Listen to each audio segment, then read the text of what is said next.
Good evening and welcome to another episode of The Fire Caves, a Star Trek podcast. I'm one of your hosts, Perry. I'm your host, David. Tonight we're talking about Star Trek Voyager Season 2, Episode 2, Initiations.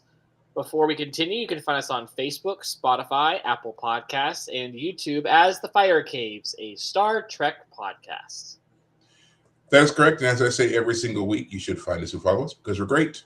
We're awesome. We're a good time. And I am currently experiencing a few technical difficulties, so I do apologize while my system seems to want to work through all this. Hopefully I get all this cleared up as we continue, of course. Hopefully it's not too serious. Like as we speak right now, I can't actually see our screen. So hopefully my image is being transmitted. You look good to me, so I think we're good. Okay, so I was going to say, hopefully my image is coming through strong and we're not having a problem. I don't know what's going on here, but we'll roll with it. We'll allow it. So now, as David said, we are going to be talking about the episode Initiations. But before we get into all that, we like to give ourselves a chance to do a bit of a check-in with one another because sometimes it's the only chance that we have had to talk to one another. Now, as we've discussed in the past, this is not necessarily true anymore, but we have had some time off from you all from doing this show. So we're like what, a week out, maybe two, I think, off. Well, so during the 4th of July, we were out. So it was basically last week, and then we were a few days behind this week for various reasons. So we're catching up now for that reason. But yeah, it's been about a week or two since we've last done our episode. We did the 37s most recently, the opening episode of season 2, which already feels like a while ago. It does. It does feel like it was almost 2-3 weeks ago. Yeah. But that's okay. We're here. We're going to get caught up. And but like I said, before we do all that, David, how has your time away been? So 4th of July was a lot of fun. Got to go visit my brother and his little family. They were staying at his wife's family's place, so I got to go visit basically all of them. But we, as kids, we grew up in the suburbs, so we weren't allowed to shoot off fireworks. But his wife's family lives out in the country, so we bought a bunch of fireworks and shot a bunch of them off. The biggest firework display I've ever been a part of. It was the 250th, so a lot of people, I'm sure, enjoyed a lot of really big fireworks shows or doing something at home. So we did some stuff for ourselves, and that was a lot of fun. I finished reading several things in the last couple weeks. Finished reading The Fellowship of the Ring, which was great. Have you ever read Lord of the Rings yourself, Barry? Yes, I have. Okay. So I love the movies, obviously. And I read the Lord of the Rings before, but it was back in middle school. So it's been a long time since I've read Lord of the Rings. And I already knew that there are changes from the books to the movies, but it's really just kind of fun to read the book again and be like, man, they did change a number of things. Not in a bad way, more to like tighten up the story. Yeah. There's a whole section in the first half of the book that is just cut completely.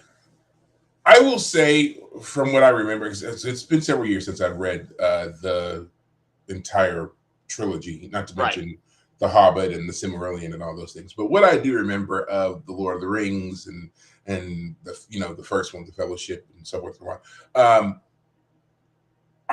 While I enjoyed Tolkien's storytelling style, there is a kind of meandering feel to it, which I always attributed as intentional because it's supposed to be a tale of a journey. So it feels like you're taking a journey and you're going through all of these things.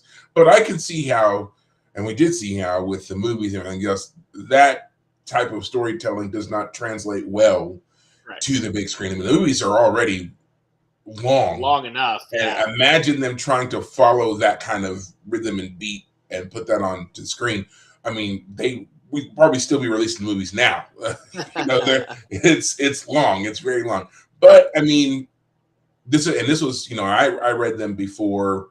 I don't want to say before the internet or anything like that, but like I guess things weren't as easily accessible. We didn't have so much content that was constantly being, bombarded at us, so it was very easy to turn off the screens and sit and read a book and enjoy that kind of pacing as an alternative. Now I feel like it's becoming increasingly rare to find people who have younger people anyway who have read them, because again, the consumerism that we have these days is so instant. Of actually sitting and reading those books, and again, that kind of meandering style probably does not appeal to them at all. Right. Yeah, it definitely has a big chunk right there at basically the journey of Frodo to Rivendell is a lot more lengthy and detailed than the movie ever makes it out to be. It was a wise cut to make, the cuts they made. But there are a number of other things that are a little bit different. You know, Gandalf is pretty much the same. He's fantastic, but like Aragorn has a lot of changes. You know, in the books, he's ready and willing to be the king of Gondor.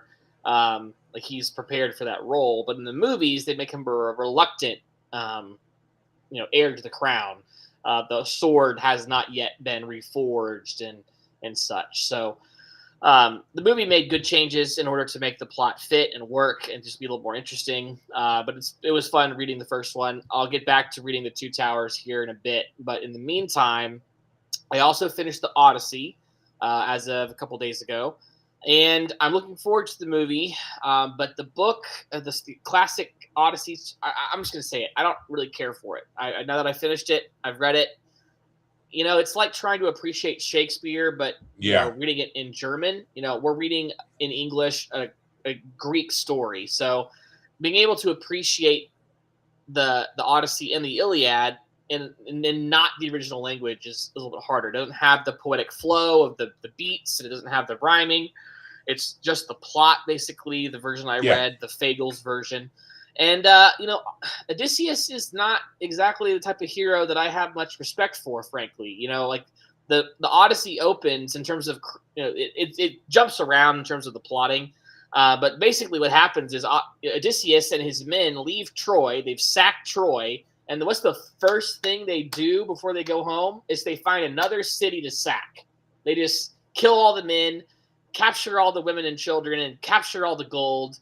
And they get lazy and they get attacked by other people from the surrounding areas because they are like, you can't just, they basically are pirates in this scene. And then all this other stuff happens. And I'm like, you know what? I don't really care for any of you people because you're all evil and you're jerks. Screw you guys. There's definitely, we talked about that before. There are several different versions of this tale, and, as the story goes, or at least as I was told by my professor, you had individuals who were telling the tale, and based upon how well they told it and how popular they were at telling it, their version got, promoted and was told again and again and again and translated around and eventually copied down. So you had some versions that, people just absolutely did not like, that, once they were told once or twice, everybody's kind of like, yeah, shut up. We don't want to hear this anymore. We like this version. And so that's, kind of what you get is this kind of very glorified version of the event. But then there are still some other versions of it that manage to survive. Right. And you have scholars and stuff who kind of pick and choose and piece together and be like, okay, well, this is more of the romanticized version. This feels more like a factual version. But again, it's all up to interpretations of things that happened, hundreds of years ago, thousands of years ago, whatever it was. Right. So it's very hard to distinguish necessarily all of it, and that's why, like you were saying, like when you read it, a lot of times it reads more like a historical documentation. Right. This happened, and then this happened, and these are the people who were involved in this, and then there was, and that's how the Iliad comes off. Yeah, the Iliad is very these people were here during this war and this battle, and then there was this conflict, and these people took advantage and were in that, and then they went here and met up with these people and did this. Like it's very dry, and then the Odyssey comes along, and it's basically Homer being like, I'm going to take all of these things and I'm going to put them together and basically lend my authority, my notoriety to this story. I'm going to clear it up for everybody and now present it as Homer's Odyssey. And because I'm so famous and I'm so well known and I'm such a great storyteller, my version has become the accepted version of all of these things. So I just always like to remember that whenever the Iliad and the Odyssey get brought up and everything else, because just like these people were, I mean, they're in a lot of ways they're just like us. They, the fame and the notoriety of an individual lent to their, authenticity. Right. So there is always that. Right. But yeah. So I'm glad that you got that. So you are ready for the movie. Isn't it coming out the 15th? The 17th. So literally in like 2 days, it comes out this weekend. Now they filmed the entire movie in IMAX, and I do want to see it in IMAX. So I know that over the weekend, a lot of the showings are already sold out. So I'm thinking I want to see it in IMAX, but I'll have to find out like when and where. Obviously, you and I, if we can get together to do that, that'd be great. But the other thing I've been doing, so first off, now that I finished the Iliad, the next thing I plan on reading is what's called the Aeneid, or Aeneid. The Aeneid. Aeneid, yeah. It's not by Homer, it's by Virgil, if I remember correctly. Mm-hmm. But the version I have has also been translated by Robert Fagles. It's written much, much, much, much later, but it's a telling of the survivors of Troy going and founding Rome. So it's a mythological story about the founding of Rome. It's only 12 chapters versus the 24 of the Iliad and the Odyssey each. So it's going to be shorter. I plan on finishing it more quickly. But in the meantime, I've also been reading the last book of the Arthur series, or the Merlin, the Pendragon Cycle is what they call it. The last book in the series is called Avalon, and it's set in modern day. The idea is that book 3, as I've mentioned several times, ends with this massive cliffhanger, and again, instead of really answering what happened, what was this cliffhanger, the plot instead in book 6, because there's book 4 and book 5, which like go back to before the cliffhanger and just tell more stories. And then book 6 is like, all right, we jump to the modern day, and it's about the return of King Arthur. But it doesn't answer any of the questions that the previous book left you with, like why did this happen? Why is it this way? It's an interesting idea, the plot of this last book, and again, it's written well enough in the sense of like you can read it, but the author just has a terrible problem of not creating compelling like conflicts that he then resolves in satisfying ways. He does not resolve his conflicts in satisfying ways at all. He presents a lot of backstory that becomes then useless a lot of times, and I don't know. I mean, I'm glad I've read the series, because like the most interesting part of the series is that it presents the history of King Arthur in the context of the rise of Christendom. And so the Christian elements of the characters and the plotting, I like, the idea that these people are hearing about, Christianity for the first time and how they would have come to believe it, how they would have treated the faith at the time. But in terms of the actual conflict of the story, it just leaves a lot to be desired. I mean, if I could sit the author down, I'd be like, we need to find ways to, first off, if you present, it's the Chekhov's gun problem. If you have Chekhov's gun and you don't properly fire it, you leave the audience wanting something. So it's not terrible, but it's not as good as it could be. I'm almost done with that one. And then in the last year, because they did make a short 1-season series based on the first 2 books over on the Daily Wire, the author came out with a prequel book, which is set around the time of the first book. So I will go back, and I have that one. I will read that one at some point here soon. But yeah, I'm almost done with that series. So I'm almost done with that series. I'm almost done with like the Odyssey and Iliad. I'm almost done with the Children of Blood and Bone, because that book, there's a third one there I still need to read here at some point. And then I'm also reading the Lord of the Rings. So I got a bunch of plates I'm spinning right now.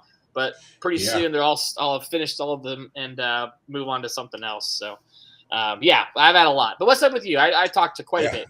Yeah, you did, but it's okay. Mine is far less intrinsic, I guess. I don't know. Intricate, I should say. I've just been working, and we're on the countdown to school here. My kid starts middle school in 34 days.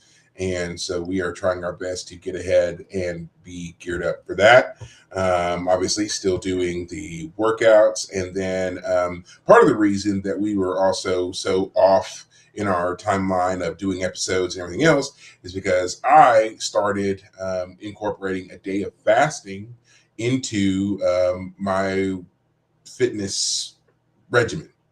And my transitional days are Sunday evening to Monday evening because it's a 24-hour fast. And unfortunately, our shows, which we typically do on Sundays, falls directly like in the middle of that fasting window. So since I'm on diminished energy and everything else, I ended up falling asleep and completely missed just this past Sunday. So I've only been doing this for 2 weeks. Again, just the two Sundays.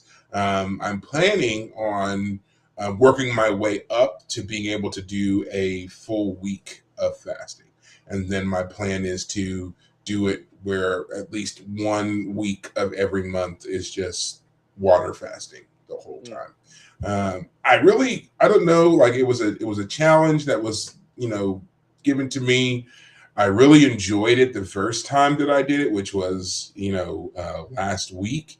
Honestly, it didn't even faze me. Like there were a couple of times where I did feel hungry, but it wasn't a major deal. And then just this past Sunday, Monday, I did it again, and kind of the same thing. There were 2 times in particular where I did feel really hungry, but within a 10 to 15 minute time span, that feeling was gone, and I was still running and doing everything else. I felt fine the whole time.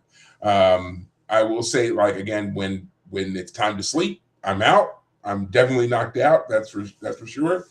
But otherwise, like, I didn't feel like it impacted my ability to function in any way. In fact, I felt more alert and more focused throughout my work shift than I had previously. I didn't suffer from any kind of weird sugar crashes or brain fog or anything like that. I just felt really good. So that's why I'm going to work up to it. So like I just finished this, past Sunday, I did one. And then I think next week I'll do another 24 hours. And then maybe going into August, I might jump to a 48-hour to start that process, just to see. It's all gradual, all working it up very slowly. I'm not trying to jump into anything, and suddenly be like, oh, I've done 1 day of fasting, now I'm going to do 2 weeks or anything crazy like that. I am also monitoring things like electrolyte intake, water intake, all that kind of stuff to stay on top of it.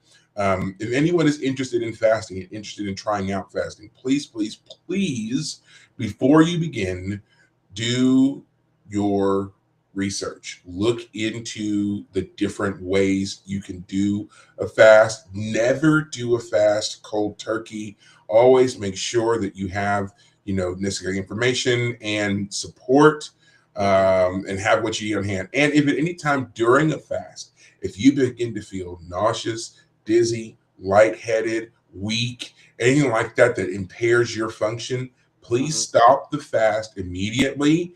Have something light and easy to eat to ease you back into it, and then get yourself back to being healthy. If you can, talk to your doctor. If you don't have any experience with any of this, please talk to a doctor before you just jump in doing anything. I'm not advocating for anybody to follow any of the programs or plans that I do at all. This is all totally, just something I've decided to do for myself. If it works for you, great. But please, please, please be safe. Be careful. Take care of yourselves. Don't just jump because I said something that you thought also sounded like was a good idea. Okay? I don't want that on my conscience in any way, shape, or fashion. All right? Do it. Yeah, right. Now, really quick before we get into our main topic of the evening, I do want to talk about the Children of Blood and Bone. That book series we have talked about before. We've also talked about how it was going to be turned into a movie. Meant to bring this up in our last episode, but didn't obviously get the chance to. The author of that series, as you know, again, it was being worked into a movie. She was working on that project as well with the various producers, executives, powers that be, so forth and so on. But recently, there's been some turmoil on that set, so much to the point that the author has reportedly walked away from the project entirely, severed all ties. There is very little information available at this time as to why totally she's walked away, but it seems to be that she's having some kind of issue with the actress cast as the main character protagonist in the story, Amandla Stenberg. Again, they don't really go into what all of the controversy is, but there just seems to be a major rift between those two, and I think it has something also to do with like overall casting and the actress wanting to change certain aspects of the character and things like that that the author did not sign off on. It's gotten to the point where it's so much that, again, the author has said, while she is not going to openly, bash the movie, she is no longer promoting it either. She's not telling people not to go watch it, but she's saying, if you really want to support me, my works, this story, go buy the books. Go look at the books and the other material that I put out, not this stuff. Right. So I also feel like it's important to note that this is not the first time that a project with Stenberg has faced criticism and scrutiny, and also it seeming to come from her involvement. It's always seems to never totally be clear as to what it is she's doing, but there's something about her interaction on the various projects that she's done that has caused a lot of issues. So I don't know enough about this actress. I know that she was in that Star Wars show, The Acolyte, which again, plagued with issues, didn't last beyond one season. I don't know enough about her, but all I wanted to say on that is she's not a big name. She's not Tom Cruise. She's not Zendaya. She's not any of these, people. So I don't understand how she's getting the kind of input that she's getting on projects. And for whatever reason that they're giving it to her, it seems like they need to stop. Because it's not doing them any favors. It's not winning them a fan base or any kind of audience, really. And it seems to be sabotaging a lot of their projects. So, again, like I said, there's very little information about all of the goings on here. But major rift between the author, this actress, and now it's causing problems overall for the project. So, if you're looking forward to watching these movies at all, I mean, more power to you. But sounds like even the person who created the stuff isn't on board anymore. So I would really take that into consideration before spending your money on a movie that they don't like. Well, can you imagine just being an author? You've written something, it's gotten, optioned to be a movie, and things just go so poorly that like you don't even want to be a part of it anymore. Like, I mean, will she even be at the, will she be at the premiere? The premieres, yeah, exactly. Like. That's a good question. I mean, it is crazy to think that she may not be at the premiere of her own movie. Now, I looked into some of that as well, and it turns out that a lot of times when these authors get these movie deals, TV deals, a lot of times they sell the rights, so they effectively no longer own the project. And then you have the executives that hire various writing teams and stuff to come in and make it palatable for a movie or for a TV show. And I don't understand why they make such radical changes when you already have a bookload of source material.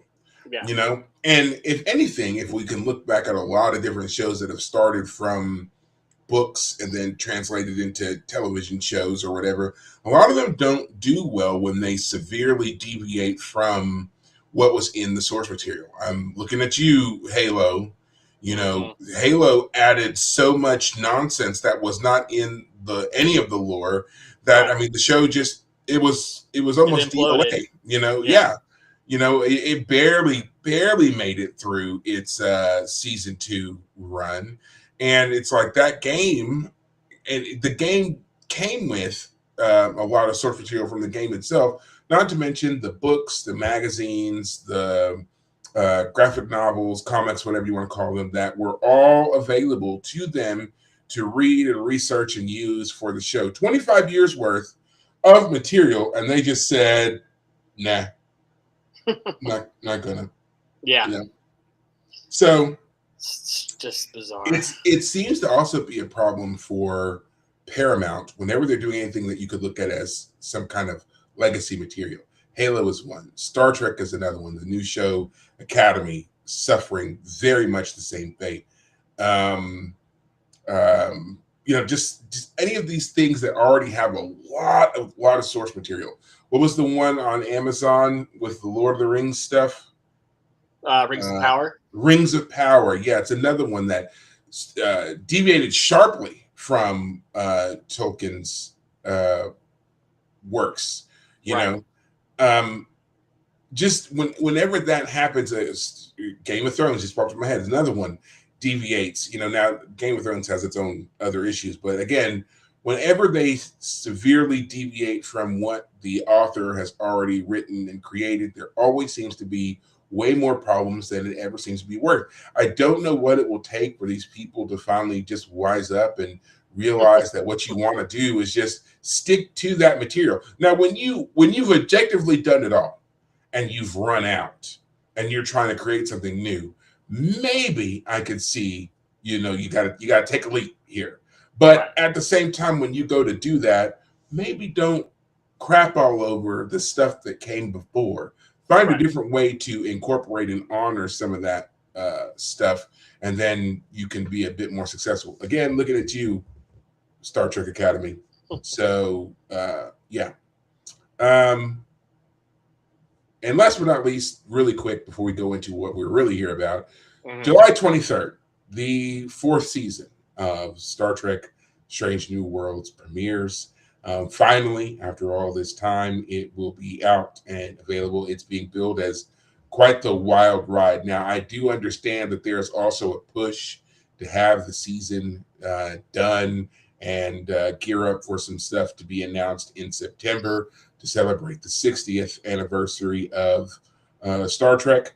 So we'll see what's on the horizon for that, but they've been very tight-lipped about the 60th, so I don't know what they have in store there. Right. Okay. So, but yeah. Also keep in mind, they're releasing the 4th season of this show. The show's done.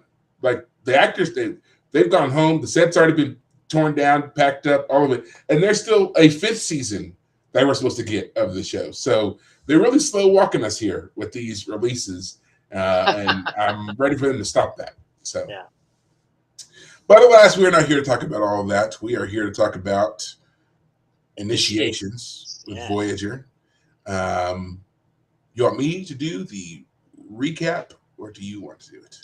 I'm happy either way. Leave it to you to decide. Well, I think you did the last one, so I'll do this one. And for the sake of time, I will be rather short because, again, this show is like 25 years old, and you should just go watch it. So this episode starts with Chakotay on basically Indian Spirit Quest. We're going to get into that, so don't worry. On a quest, wants some alone time. He's in a shuttle. He's doing his prayer thing when all of a sudden he gets shot at, and it's a small Kazon ship. The ship does some damage to him, but not before he's able to do some severe damage to it. And then right before it blows up, he beams the Kazon soldier aboard, and it's a little kid. He tries to return said kid to the big Kazon ship, but they're like, yeah, no, we're going to shoot at you first, which forces the ship to crash land. They're later captured, but because the boy didn't, finish his ritual, he is now basically a honored guest until the ritual honor killing later on. Yeah.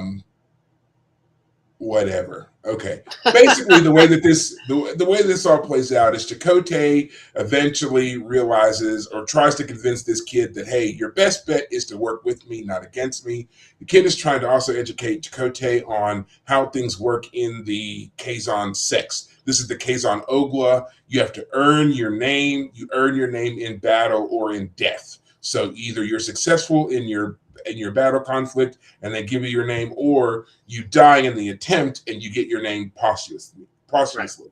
Right. If you survive and fail, you are summarily executed. Right. What a system. No wonder there's not a lot of them running around. Correct. So Chakotay gets the drop on the main leader and takes him hostage, which then allows him and the younger Kazon to escape. They try to set down on a moon, and the moon is one of the Kazon's training planets, where they also hide a bunch of weapons for training purposes. He and Chakotay sit down there. They're trying to make their way through. The boy has to help Chakotay out. And they start to depend on each other, which leads to a kind of internal conflict for this young Kazon boy. And he finally realizes that Chakotay is not his enemy. And if he wants to establish himself in his society, he's going to have to flip the script a bit. And that's when he attacks the actual Kazon leader, the Maj, and earns his name because he identifies that guy as his true enemy. Because something the guy said early on in the episode, you don't get a second chance, basically, that kind of stuff. Right. Meanwhile, Voyager is slowly but surely tracking him down, realize Chakotay is not where he was supposed to be, find the ship, find the Kazon, find the planet. Tuvok and Janeway and Kes beam down to the planet in order to try to track down Chakotay, leaving Tom and Neelix, for some reason, in charge of Voyager. In charge of Voyager. Neelix even being so bold as to sit in the captain's chair. Yep. So then they have their own little tete-a-tete with the Kazon on the ship, get them to stand down long enough for the captain and Tuvok to find Chakotay. And again, that's when they arrive and they see Chakotay get the script flipped on him and the Kazon dude win his name back, and end of episode. Right. Basically end of episode. Yep. Before I say what I thought, what did you think of this episode? Yeah, this episode it's trying really hard, but it falls on its face a bit. I mean, again, every time I get in my criticism mode, I always go back to, man, it's hard to write stuff. It's hard to write a show, and they tried, and they're trying, but yeah, as you were pointing out, the Kazon are a bizarre race of people. They look like a bunch of homeless dudes. They live like a bunch of homeless dudes. I mean, according to Wikipedia here, they were trying to make them come off as a street gang sort of thing. Yeah. Apparently, they were concerned that the Kazon were coming off too much like Klingons, because Klingons are the classic aggressive species. And these guys are very aggressive. So how do you differentiate them? Well, you make them look like a bunch of homeless morons that have a really weird, earn your name, earn your honor system. As opposed to, I mean, the Klingons initially come off as a bit strange, but they had enough time to work it out. So maybe the Kazon are gonna be a recurring enemy that will eventually make sense. But at the moment, I mean, they even say it they only got their freedom 25 years ago. So they're a young species, or at least a young spacefaring species. It just comes off as very childish. And, why are these kids being made to single-handedly, operate a ship to basically what it comes down to is this Carr character played by Aaron Eisenberg, by the way. The late, great Aaron Eisenberg. Yeah. Nog, yeah. We'll get to that later. But, Carr is, at the beginning of the episode, the leader of the group is Carr wants to have his ritual, so this is his chance to prove himself. And he fails to take out Chakotay, because Chakotay has superior technology. and Chakotay doesn't kill him when he beams him aboard. And so now poor little Carr is like humiliated because he didn't die in battle. He didn't kill his enemy. Like basically the Kazon don't seem very forward thinking, as you basically just pointed out. It's like there's not very many of them because they're just only worried about killing and being killed. And so there's nothing very, let me put it this way. There's nothing very fascinating about learning about a different species, learning about a different culture that presents a problem for our group to then overcome. All we really have to do is Chakotay has superior technology. He's able to convince Carr that his self-interest is to work with him as opposed to against him. Because of course the Kazon are basically planning to kill him because he didn't kill someone. Like it's all very short-sighted. Yeah. Go ahead. The problem with the Kazon is that it's like you said, they wanted to differentiate them from the Klingons so much that they cast too wide a net. Right. We learned very early on that the Kazon exist in different groups. They call sex. You have the Nistrum is the first one that we ever encounter. Then we have the Ogla. We've got all these different other groups that pop up here and there. And as much as they're trying to make it seem like these groups are different, they're all very much the same. Every single time that we come into contact with any group of the Kazon, they all act the exact same. Their clothing may be a little bit different, but they all act the exact same. So you lose a lot when you try so hard to stress to us how different they are, but then you make them all the exact same. We're distracted trying to look for their differences when there are none. Right. And it's also a problem of Trek that when trying to differentiate from a species that you've nailed so much, like with the Klingons, there's so much development there. When you initially make another race, and I'm sure, I know that somewhere in all of this, in the buildup of the Kazon, someone said it. They're a lot like Klingons. That was mentioned somewhere, right? And then it became, let's stop saying that because people are taking it to heart. We need our writers, we need our actors to not think that they are Klingon ripoffs, right? And it just doesn't translate well. They didn't do a good enough job of nailing that message home, which makes things like this suck. Right. And then, like you said, we find out in this episode that the Kazon only won their freedom 25 years ago. Right. Not a whole lot of time for them to really establish themselves. But it's also why the fact that there are so many different groups also doesn't make sense. Like if they were a long-lived historic society that had these sects or whatever, that might make a little bit more sense. But the fact that by their own reckoning, they have been forever oppressed until up to 25 years ago, you can't tell me that they were existing in these tribal factions while also simultaneously being slaves. Right. This is someone trying to mash together two different types of cultural storytelling and not understanding either one of them. And that's another reason why this falls apart for me.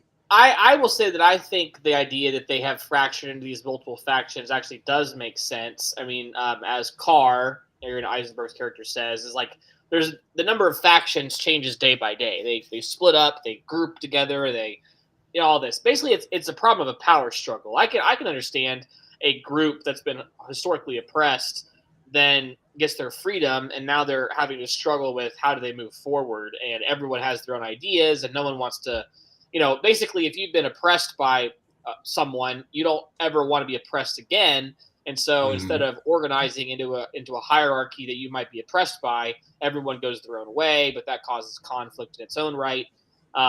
In fact, I would argue that that's part of the cyclical part of that Machiavelli talks about in his books, the cycle of violence that societies go through.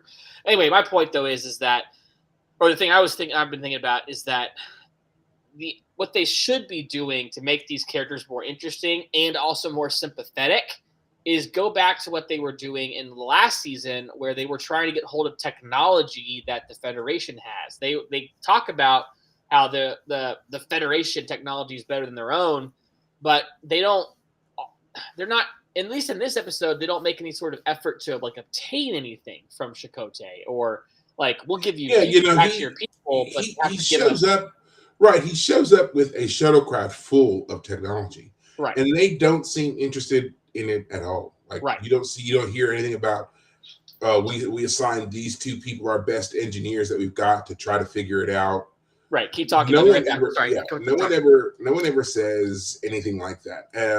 It's just so weird to me that again, that is something that is glaringly obvious. You guys, as a species, are struggling.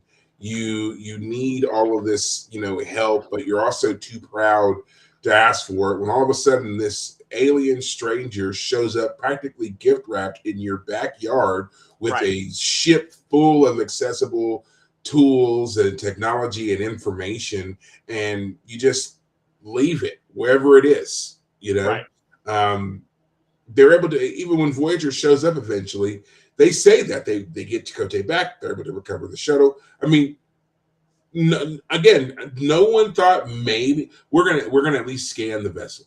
We're gonna try to access the database, see what's in here. We might not understand it, but we can make a copy of it real quick, and that's, Starfleet technology seems to be very, open source, to say the least, easily integratable to almost anything. Well, and it doesn't take much in the way of intuitive leaps to gain access. Well, I will say that the episode where they got a hold of the replicator technology ended up in a massive, terrible.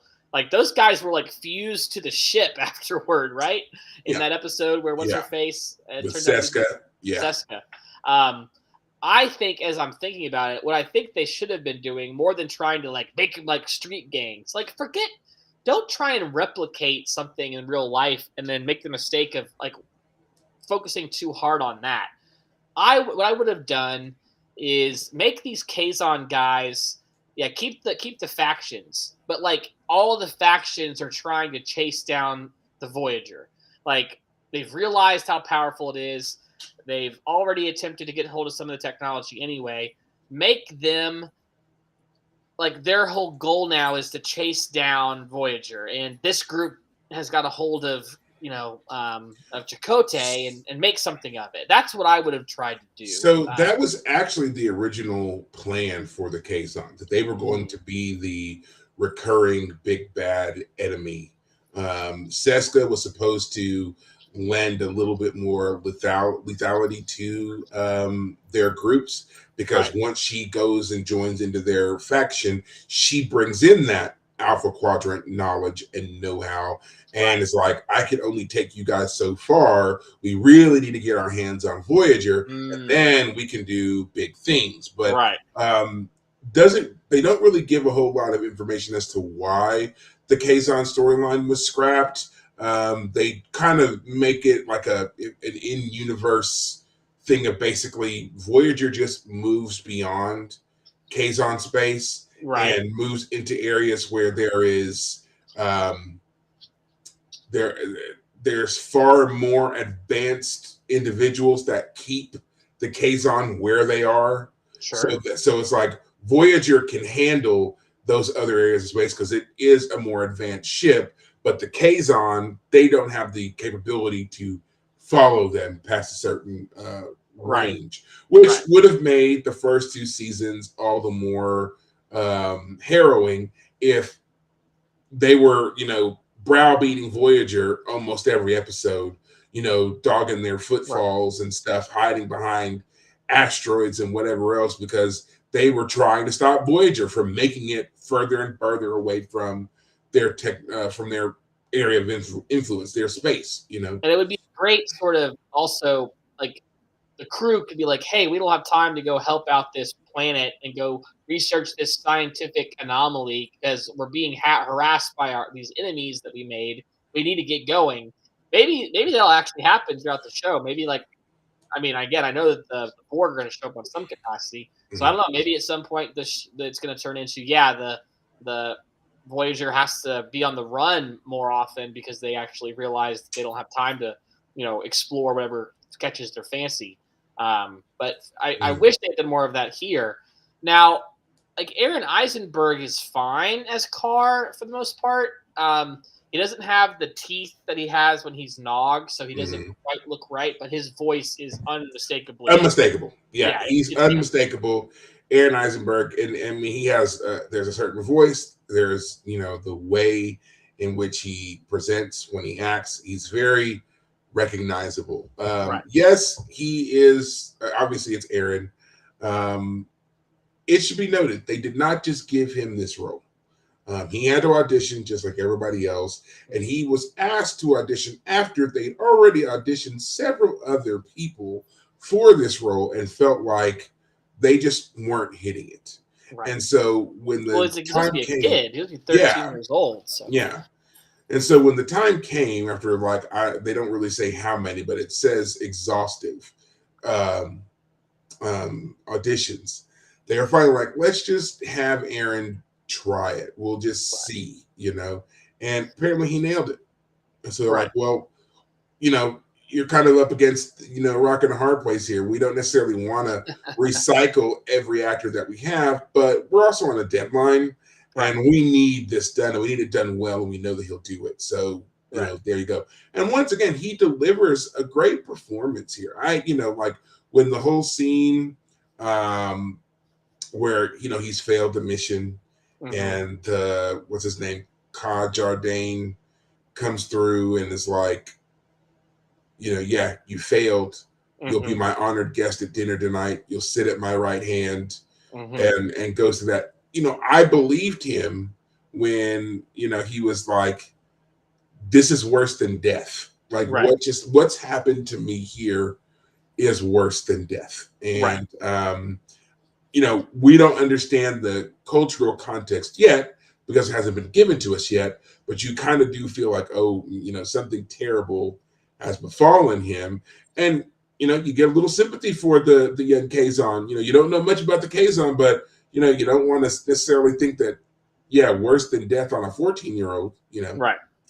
Now, before we dive even deeper into the Kazon and their rituals and so forth, gotta start back at the beginning with Commander Chakotay being the stupidest commander in Starfleet. You are the first officer of not just a Federation starship, but the only Federation starship within 70,000 light years. And you're in hostile, unknown territory, no safe harbor allies in any direction. And you decide to take off from your main ship in a small, underpowered shuttlecraft for some alone time. Now, I know this is supposed to be him practicing a Indian Native American ritual, and he needs his alone time to do it. But I'm just not buying it. I'm just not buying it. That ship, you go to the holodeck, create a giant cave on top of a mountainside with a blizzard blowing, no one around you for simulated miles, and perform your ritual there, safe on the ship, not potentially wasting your life or resources. It was a terrible decision, absolutely terrible decision, and all of their problems stem from the fact that he had to go and do this. Right. And then at the end of the episode, he goes and does it again. He didn't learn a lesson. He doesn't correct the behavior. He just says, well, I got interrupted. See you guys in a few more days. And kicks off with another shuttlecraft. Because remember, the first one he left in was badly damaged. So I was going to mention that. Yeah. How many? Have we lost any before? Is this our first? No, we haven't lost any yet. But this is the first. So this is the first one. But exactly how many shuttles does Voyager have? Exactly.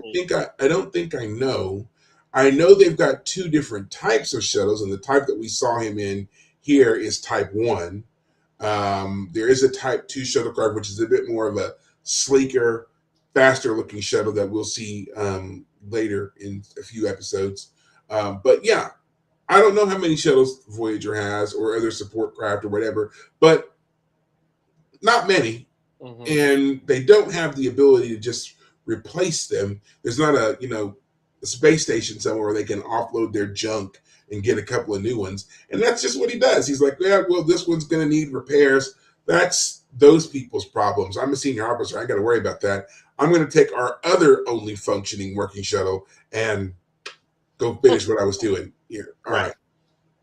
Yeah. So, and also, because I like to ruin things, I looked it up. Couldn't find any reference anywhere in any Native American cultural whatever of any ritual called the Pakra. I tried to find something that was similar. I could not find anything. Now, while there are various ceremonies that are all about honoring your ancestors, honoring the dead, and so forth, there was nothing I could find. Again, this is just me doing research, so I could still be wrong. Mm-hmm. But there was nothing I could find that was specifically a ritual honoring the anniversary of the death of the father. Couldn't find it. I have to say that came off as a bit strange to me. It's like, was it last year? Like, I can understand if it was like a year ago, like commemorate that. I don't know. Maybe in cultures a little more far past, being a little more, well, I don't know. It came off as a bit, knowing the fact that the Native American history stuff was fabricated and all that, this was a moment where it felt like, yeah, this feels fabricated is what I'm getting at. Yeah. It's a clever. It's a plot device they use to have a reason to separate Chakotay from the ship, to give us this whole, we get to see Chakotay in action. But it's like, really, it's not even about Chakotay. It's really about Aaron Eisenberg and the Kazon. This is more about them. And then what's so sad about that is it does a very poor job of explaining the Kazon. Yeah. So all this buildup for nothing. Right. I would have liked to see. Yeah, sorry, I'll stop cutting you off. No, go ahead. Go ahead. No, finish. I would have liked to see, as we know already, there are several different Kazon sects. Mm-hmm. I would have liked to see this episode end with Voyager truly forming a partnership with this particular sect. We already know they don't like the Nistrum because that's where Maj Koa and Seska and the betrayal and all that happened. Okay. I would have liked to see them walk away from this one with this group that, while small, while kind of underpowered because they kill off members and whatever else, it still would have been a Kazon group in Voyager's pocket. Right. That would have been setting them up for tensions later on. That's even better. Well, I like the idea of like the factions are competing to try and catch Voyager, but then like your idea of turning that on its head a little bit, like the next phase is instead of being captured, they ally or at least make a ceasefire type agreement. An armistice. We're not necessarily buddies, but we're not total enemies either. Right. Because the whole idea, I mean, again, the Prime Directive is such a fantastic, brilliant plot device that we haven't yet, and again, maybe a future episode will address it, but so far we have not yet addressed that directly with the Kazon. At least in the episode where Seska was there, it was brought up, but it was more like she circumvented the whole question by just doing it on her own initiative. Mm-hmm. But if Voyager was like, hey, look, we need you guys to get off our back and we need allies, so we'll make allies with you by doing this or that. I mean, it's a fascinating question. Do you kind of break the Prime Directive a little bit in order to save yourself? Also, it's one of those things where the Prime Directive can be applied in degrees. We see that the Kazon are already somewhat advanced. They have warp capability. They have, some advanced technology. They don't have transporters. They don't have transporters. They don't have replicators. But they have access to a lot of other things that still keep them in power and make them a potential threat, which means, again, they could be a potential ally. You don't necessarily have to, give them the keys to the kingdom, but you could find other ways to, help them out. I mean, providing them with regular medical support, or with information on species that you're going to encounter along the way, giving them a heads up when other sects are moving through the areas that you're moving through. Like there's any number of ways that Voyager could have tentatively entered into a some kind of agreement with them. But the fact is, the whole species was colored for us because they were set up as the main antagonists who are attacking our cute little pixies, the Ocampans.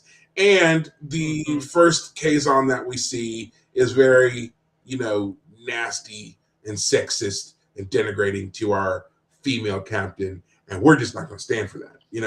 It's one of those things too. So we're already kind of got our got our back up a bit here with these guys. So even when we come into contact with other Kazon groups, we're still supposed to be looking at them through that same lens. And that's why we never get to a point where Janeway or anybody else is like, we could do something here with, without, we could skirt the Prime Directive a little bit here with some of this stuff. No one ever has a conversation. Yeah. And on a similar point, so Chakotay is basically the crux of the moral part of the episode is Chakotay is presented at one point with a gun so that he could shoot Carr himself and give Carr the death by his enemy that he needs. I mean, I don't think that's supposed to. Anyway, point is that first off, it was dumb for them to hand him a gun in the first place because they failed to then properly respond when Chakotay takes the gun and uses it to defend himself. And I'm so tired of that trope. I'm so tired of the we're gonna get you're our enemy. We're gonna arm you to make you do this thing. Right? No, it never goes down that way. The person that's presented with the gun never takes it and says, "Well, okay," and shoots the person that they're being told to shoot. They almost always refuse or use it as a way to get a drop on the leader, take out the leader. It's always used that way. Right. We should I want to just write a book of cliches and be like, if you commit any of these, your movie is immediately scrapped. If your plot relies on any of these at any time, it's out. It's done. Do something else. Do something different. Right. Well, part of what's interesting for me about this is okay, so I'll say this first off. Okay, so Chakotay is being very, he's not being excessive with the damage he does. He only shoots the ship that Carr attacks him with enough to damage the engines, and the ship is poor enough that it explodes, so he has to transport Carr to his ship. And throughout the entire thing, he's never violent. And in fact, Robert Beltran, who plays Chakotay, says that he liked playing this episode because he chose not to make Chakotay mad, but toned him down. He's kind of gentle and tender with Carr. Yes, he's the gentle Indian. He's, I want to. The enlightened Indian. Yes, I'm here to make peace. I always want to make peace. They over exaggerate. He's calling him son when they first meet. He's doesn't want to shoot him. Doesn't want to, attack the other ship. When he's standing in front of the kids, he's like, I'm not going to let you make them look at me as angry. I want their experience to be good and positive and wholesome. Whatever. Shut up. Right. Well, and part of the reason I find that kind of interesting for me is because last night, part of the reason, we thought about recording this episode last night, but I was busy. I went to visit my parents, and we watched a movie together, and we picked Bridge of Spies, which is a Tom Hanks film it's a Spielberg film starring Tom Hanks about the Cold War. And there's a moment in the movie where Tom Hanks's lawyer character is before the Supreme Court. He has been basically appointed to be the lawyer for a Russian spy. And so he's put in the unenviable position of having to defend a traitor to the country. And there's some violence that he experiences, like someone shoots up his house, blah, blah, blah. Anyway, point though is that in front of the Supreme Court, he's advocating for the idea that the search warrant. There was no proper search warrant for this trader's home when he was first arrested, and so the evidence that they found there should be, thrown out. Now he loses the case in front of the Supreme Court, and basically, if I remember the movie correctly, the movie basically says it's like a 5-4 decision, and they're basically like, "Hey, he's not an American citizen. He was here for nefarious purposes, and so he doesn't earn the same guarantees about his rights before a judge and before a court." All that to say is that during the Supreme Court scene, Tom Hanks's character makes this case for, we need to be, like, if we're trying to say the American way is the right way, we need to stick to it even when it sucks. So when I was watching this episode and then watching that movie last night, they kind of merged in my mind a bit, because Chakotay, by taking the gun and then holding the guy hostage, it felt like he was failing to live up to the Federation kind of standard, if you will, for me. So I felt like this episode was having a hard time trying to figure out what it wanted. Is it okay for him to defend himself? Is it okay for him to use violence? Because we've seen the Federation use, stun, put your guns on stun, not on kill kind of thing. So we've seen them be willing to fight and to do what they need to do to survive. But it felt like in this moment, like the proper thing he should be doing was like not fighting. Like, you guys fight all the time. You guys are constantly at war. I'm not that type of person. That's not who I am. So in that moment, when he takes the gun, he holds the guy hostage. He's like, "Get me to my ship. And Carr, if you want to survive, you're coming with me." I felt like that kind of undermined his character at the moment. Like, I'm not going to shoot the kid, but I'll shoot you. Like, I don't know. It just felt, there's a long explanation for it. I felt like that scene was a bit, it didn't go the way it should have, in my opinion. But I don't know. This episode was kind of clunky. Yeah, I will agree there. But I oddly find myself in the weird position of defending Chakotay, in the sense of, he took the weapon and held the, I was going to call him Cardassian, now I was going to call him the Klingon, the Kazon, holding them hostage. And yeah, it's, the argument could be that he never intended to shoot him, but the Kazon don't know that. And it's a way of getting out of the situation. He was always going to turn the guy loose. He just needed a way to leverage getting to his shuttle, which he does. So yeah, that's it. That's all I want to say about that. But I agree that the episode itself is clunky. It's, the shuttle, these shuttles that normally seem to be made out of fiberglass and blow up when the wind blows. Suddenly he's on the most powerful Type 1 shuttle ever that can take multiple phaser blasts and can do some tricky maneuvers and so forth and survive. And he is giving great lectures about, peace and not being the one to fight and all that other kind of stuff. But it's like, there's nothing that says that you can't be a peaceful pragmatist. And I feel like that is the pragmatism is something that they intentionally move away from a lot of times in Star Trek. But it's just like you're just being cautious. Like, you're walking into these unknown situations. It's okay to be like, hey, we don't know what's coming next. And while we do want to be open and we want to talk to people and meet new people and everything else, we're not dumb. So we're not going to come into it with our shields down. We're not going to just invite hordes of you over onto our ship. We're not going to wander into the giant asteroid cave or whatever it is. We're not doing those things because it's stupid and it's going to put our people and our ship at risk.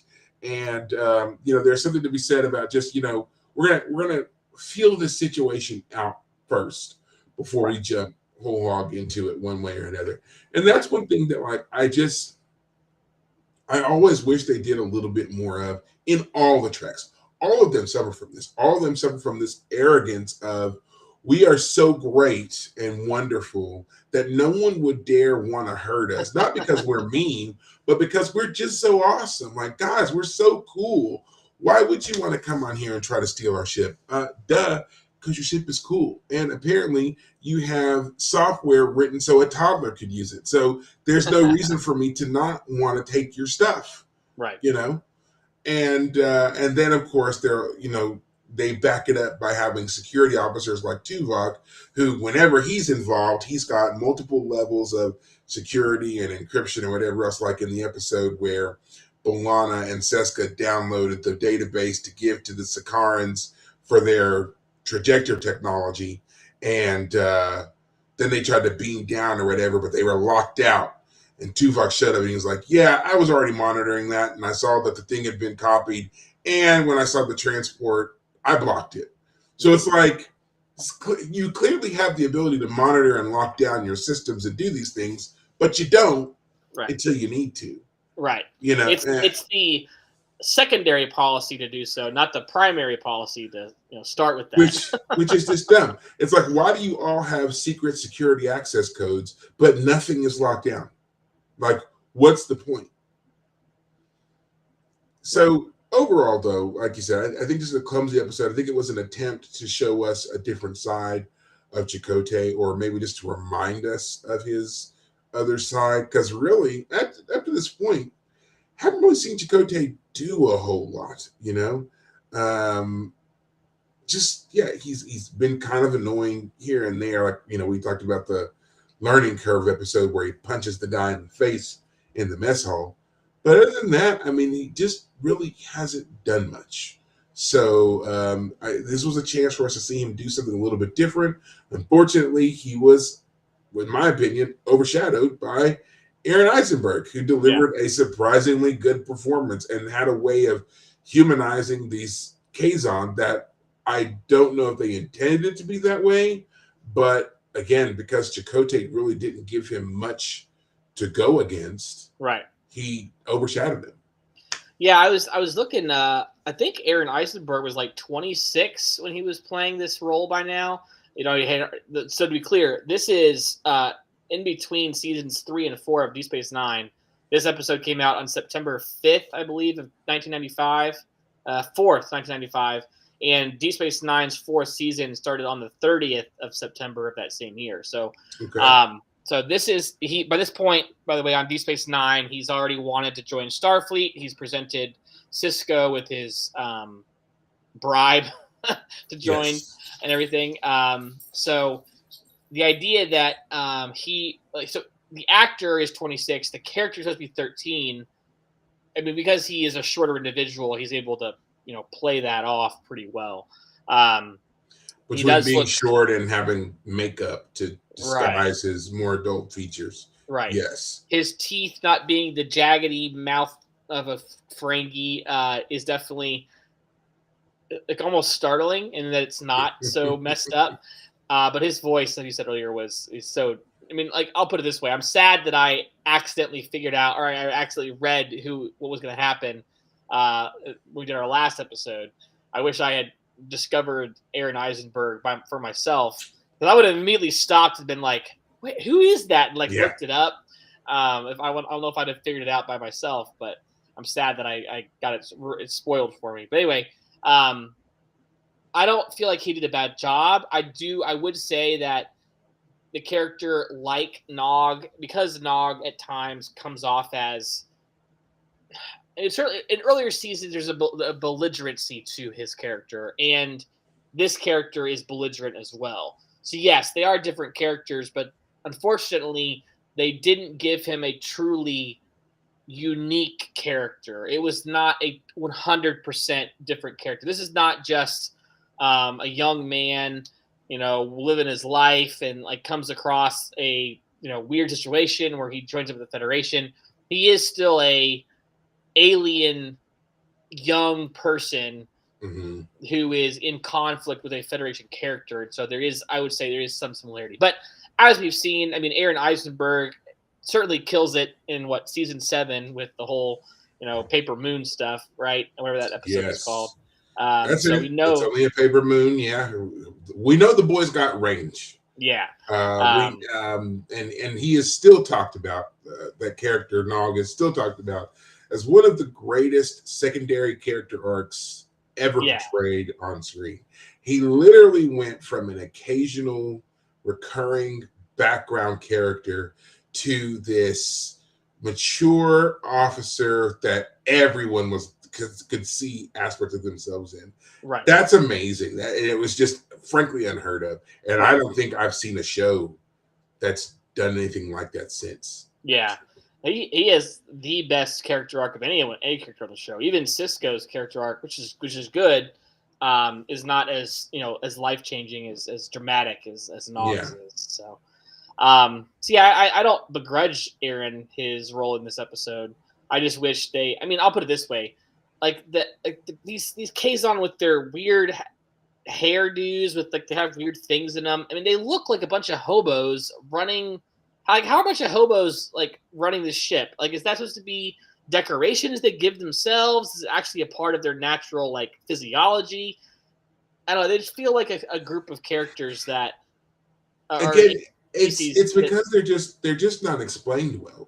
They're thrown together, and we get these weird little snippets here and there. But honestly, that's what I'm saying. How they don't Star Trek, when they present some of these things, they don't learn from their past.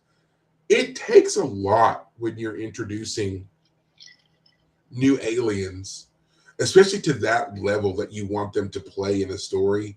They need a lot to ground them in the story and to make us be interested even a little bit in them, beyond them being the monster of the week. Think to the Star Trek episode, Star Trek Next Generation, The Defector, when Admiral Jirok, the Romulan admiral who wants to defect because he finds out about a plot to begin a war with the Federation.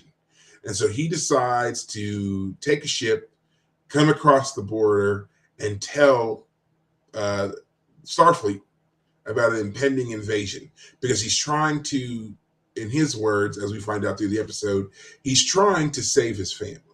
Right. And then we, of course, find out that it was all just an elaborate ruse. It was a test to see if, Jirok would run, if he would defect, but also as a way to try to bring the Federation a little bit closer, bring any Federation ship a little bit closer to Romulan territory and give them a target to strike at. But in that episode, Jirok goes through so much to show us that he's more than just a typical Romulan. He has an argument with Worf where they trade Romulan Klingon insults. Mm-hmm. He breaks it down for Picard about, military service and duty and why he's not going to betray his people, but he is going to try to save them and why it's important to them. He and Riker get into it too about, fighting and being on the front lines and all this stuff. So he shows multiple facets in just one episode. Right. That makes this characterization of Romulans completely different. And then you've got that example, and they don't take it and use it when they do subsequent other species and their utilization. I mean, it's right there. It was filmed 20 years before this. Mm-hmm. Just go back and watch it. I don't understand. I hate when there's enough material that we can make those kind of direct comparisons. And again, not to take away from what Aaron does here in this episode, but it's like the whole characterization of the Kazon is lacking because they don't do enough to establish to us why these things are important. As we said, they just got their independence 25 years ago. Right. Well, okay, that's a great jumping off point. Tell us a little bit more about that. Who was subjugating you guys? Was that a power that we're going to come into contact with soon? Or did we pass them by already? What happened to them? Are they still around? Did we wipe them out? Like did y'all wipe them out? What is the situation there? It was only 20 years ago. I would assume there are some conflicts that are ongoing. Why is our technology beyond your own personal enrichment? Why is it so important to you? What is going on? Right. All we see is that you're violent. Give us a reason for your violence. You're struggling. Your people are starving. Your planet infrastructure is falling apart. You need this lifeblood of new technology to hopefully save your people. Give us something to latch on to make this a little bit more understandable, rather than you're just the aggro species that we just happen to come across at this time. Yeah. I will say this, I guess, in response to that. Like, the Klingons in the original series are not the Klingons we see in TNG. At least they made a lot of changes there. So the fact that I love the Klingons so much is a fact of TNG taking something that was a little bit clunky and working with it and really massaging it and molding it. So again, go ahead. Go ahead. I'll tell you in a minute. Go ahead. Oh yeah, so I always feel a little bit of like, don't be too harsh, because yes, they really are clunky with these Kazon guys, but like, okay, gave you guys a shot. You have more time. It's only season 2. Hopefully you can work out some more details and make it better. We'll find out. So I'm going to say, even at that, they don't have an excuse, because even all the way back in the 60s, they were showing the multiple facets of the Klingons. Sure. We had Klingons who obviously were, very aggressive and territorial and stuff, sure. But there were ones that, Kirk earned the respect of, and you would see them, they had their little banter and stuff that went on. We also saw other aspects of Klingon society with the Elan of Troyes. Troyes was a planet that was on the border between Klingon and Federation space. And the Elan was the ruler, and she was being transported to a meeting. And so they shared some cultural similarities, but Kirk had to do some stuff to figure out who was the spy, who turned out to be a Klingon spy. But I mean, it shows that there was spy mastery at work here. Uh-huh.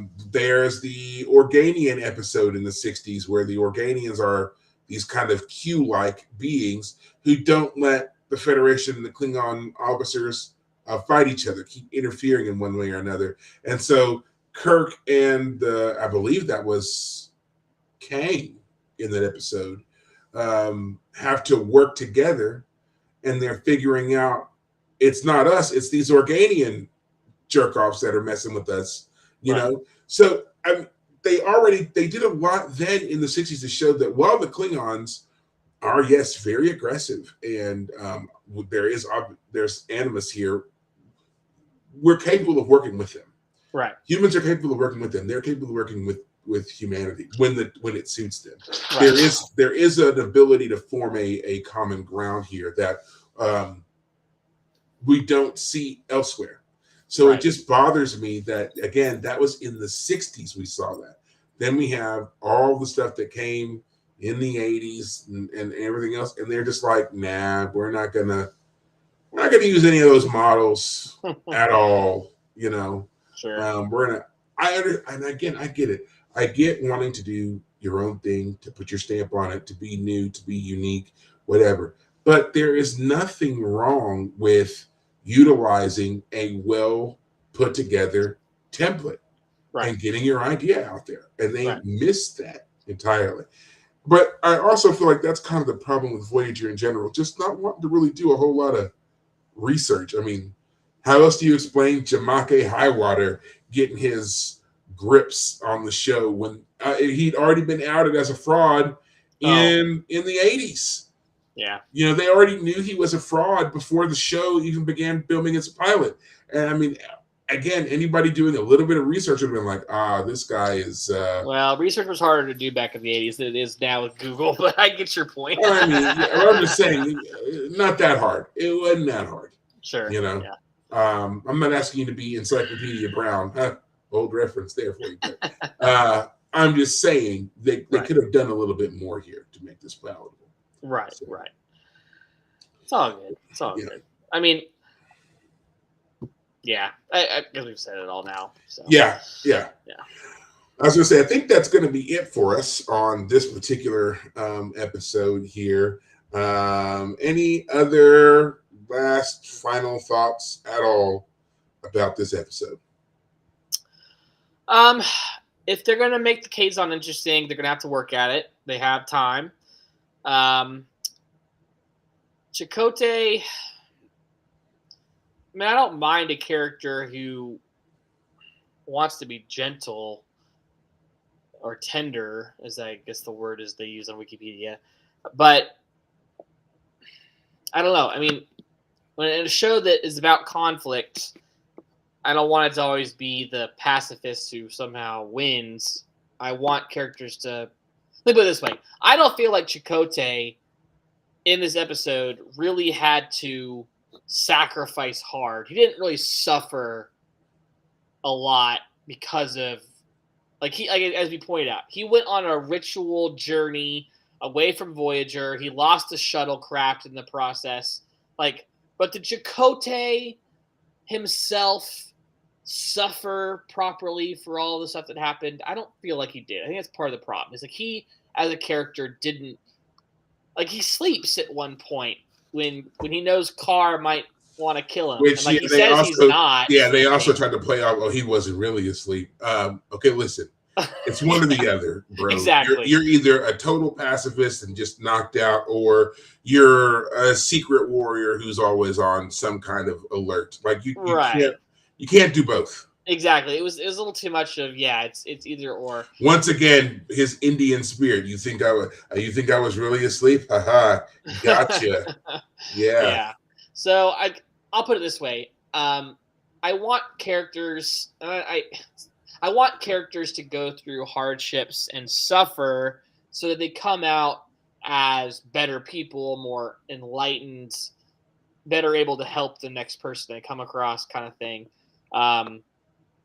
I always find it interesting to want to wish suffering on people, characters. That's my job. I was going to say, when you said they didn't suffer enough, I was like, hey, that's my territory. Yeah, I guess this time I'll take that. Get out of my wheelhouse. That's what I do. But, yeah. Also, just really quick on that critique, I don't like the fact that they tried to play this off as he is Mr. Tenderheart because of his Indian heritage. He's this pacifist because of he's in this, in that particular mindset, because everything is related back to the fact that he's supposed to be practicing this ritual honoring his father. This is a sacred spiritual time for him. So he is presenting in this manner versus it being you are a Starfleet officer who you're trained to be this way, like more of a diplomat. You should be using this as an opportunity to try to be an ambassador, establish a relationship, a rapport, understand these people, learn, that kind of thing. We don't see that at all. So, right. Yeah, a misstep. Another one. Yeah. So, yeah. But okay. I think that we've beat this one up enough. Yeah. Beat this one up far more than Chakotay got beat up. That's for sure. That's part of it. Yeah. Yeah. So, but all right. That will do it for us on this particular episode. Next week, we'll be covering the episode Non Sequitur at our originally scheduled time. I promise I will be here. I'll even set 2 alarms to make sure that we're on time. Okay, fasting or not, we'll be here on time.